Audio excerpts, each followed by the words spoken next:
Okay, and we're back to the Dublin Fighting Irish Coaches Show here with head coach Roger Holmes. Coach, we're back into the second round of the playoffs, playing some of our best football in week 12, as you always set your goal on doing. Really tough opponent coming into the Shamrock Bowl. Thank goodness we've got home field advantage again on this thing. Team out of Bremen, Georgia.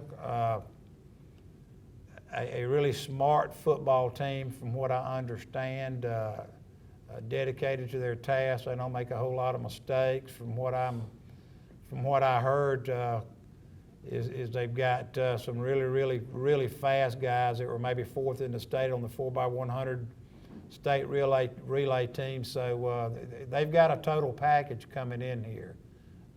What scares you the most about this group? And what can we expect? You got a better scouting report than I do at this point, but no, in all seriousness, first thing you do when you turn on the film and you look at Bremen, when you look at their film, you see their facilities, you see their stands packed. Play on turf.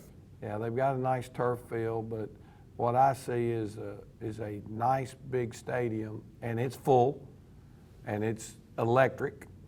So that tells me that the people up there are very, very excited about supporting that football program. Anytime you have support like that in your program, it bleeds over into the energy and the effort and the focus of the kids that are playing the game. Now Very historically rich program up there in Northwest Georgia. They're small town football. Yeah, and they love it. Now, when I turn the film on and I look at them, whether it be offense, defense, or special teams, you see all-out effort. You see tremendous technique being used in whatever it is that they're trying to get done. You see a group of kids that are physical, and you see a group of kids that are not going to beat themselves. That sums up Bremen. Anytime you're playing a football team like that, there's little room for margin of error. Offensively for them, they run a multitude of formations. I believe that their philosophy, what we're seeing off of film, is they're very much like us. They want to run the football. They're probably 78 to 80% run, 20% pass.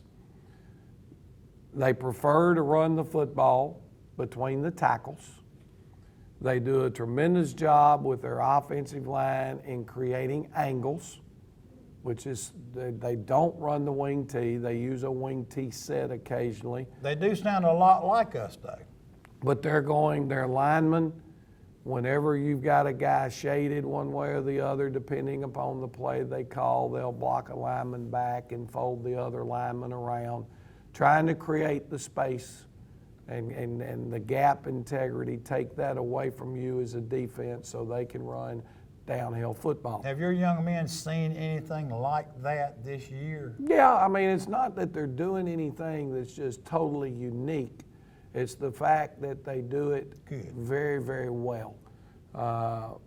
Now, you mix in with that, they come from under center into the gun. Then they're using multiple formations in the gun. A lot of unbalanced formations. They're shifting, they're trading, they're moving people around. Very similar to what we try to do in creating formations to give them the advantage that they're looking for. Their quarterback does not throw a bad ball at all. He throws a nice football. Will he run the ball? He'll pull it down and run. They don't run a lot of that zone read type stuff, but they'll run quarterback ISOs out of the gun. It's not that they don't want him to run the football. He can run kind of like the Swainsboro quarterback. Correct. Like Cade. Yeomans. Yep. He's. I'm not sure he throws it quite as well as Yeomans does, but that's not what they do. Right. You know, they're going to throw off a play action. Number 5, a wide receiver for them, is appears to be their favorite target, especially off of play actions when they're trying to go for the deep ball.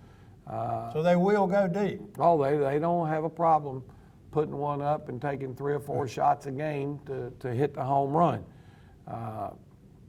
We think their offensive line, technique-wise, is as good as we've played against. They fit. They're not standing straight up. They're moving their feet.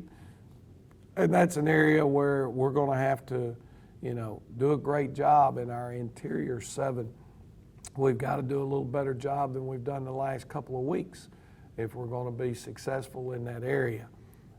When you flip over now and you talk about them defensively, again, you see their discipline because they are a straight-up man coverage football team. That's what they've been doing. A lot of times you're looking around and you're trying to see that one guy who's in man coverage, right, who gets his eyes in the backfield, who's more concerned about trying to come downhill and tackle a running back. You don't see that out of their kids. If they're in man, they're in man. Where their guy goes, they're with him. And so that's discipline. Now, they're going to slant their front all night. What's size-wise, how do they match up with it's hard to really get a beat on them, but now I've We're told big, our players I know. I think we're bigger than them. And I think probably we have a little more team speed than they do out on the perimeter. But it's hard to evaluate when you get into the playoffs based on the fact that no one they're playing have you played. So it may not look fast, but it may be. But it's just the simple fact that you haven't played those type people. Now, well, they've played some tough teams. They played Heard County and they played Callaway, and those two jump off right off the top as being tremendous programs. They jumped up a couple of rounds in their classification to play Cedartown, which is a school right there close to them. So they've played good people. They've got great football tradition. If our crowd don't show up Friday night, it's going to be embarrassing because I can tell you, the folks from Bremen, I look for them to be here in deep numbers Your touchdown club met last night, and I understand Mr. James Lanier and his group's bringing 200 to 300 more shaker cans for you this week. To add to the 200 he produced a couple of weeks ago. So let's get them loud and proud because this is an opportunity for us to get to do something that to me has always signified a really good year in your high school football, and that's the opportunity to come back as a team and prepare on Thanksgiving week. So we did that last year. I remember coming out and sitting out at the field, back of the field house here where we are now, and smelling that nice fresh fall air, and the kids were out running around. There's just not another feeling like practicing on Thanksgiving Day. Yeah, that's huge. I can't think of anything else to do on Thanksgiving Day other than when I was a young kid growing up. That was the one day a year that my dad would say, all right, boys, let's go. We're going hunting. Right. So if I can't go hunting, I'd rather go practice football. That's something that we point towards at Dublin High School here, Dublin football. We point toward that. It's one of the things that you kind of grind on earlier in the year. We're going to play our best football at week 11. We want to be out here practicing and running around, jogging around out here Thanksgiving Day. It lets you know what your team's all about, and that's one of the highlights for all of us. So hopefully we'll be there again next week. Well, you got to get it done Friday night, and right. That's why we need everybody in green and gold in this stadium Friday night, helping these young men get there. Coach, it's been another great show, 10 or 11 shows here this week. Hope that we'll continue for the next 2 or 3 more weeks. We would like, via TV 35 here, to invite everybody out in the community. I know one of the other schools does have another big playoff game. We hope they do well. But we would like, if you are an Irish alumni, to please come out and support your Dublin Fighting Irish against Bremen Friday night. And, before West Lawrence, having a phenomenal year. Absolutely. Coach McClain out there has done a great job, and we're pulling for those guys. You know, Absolutely. Hey, they've got them at home. That's huge. Good luck to you guys out there in Raider country. We'll see you next week with some Bremen highlights.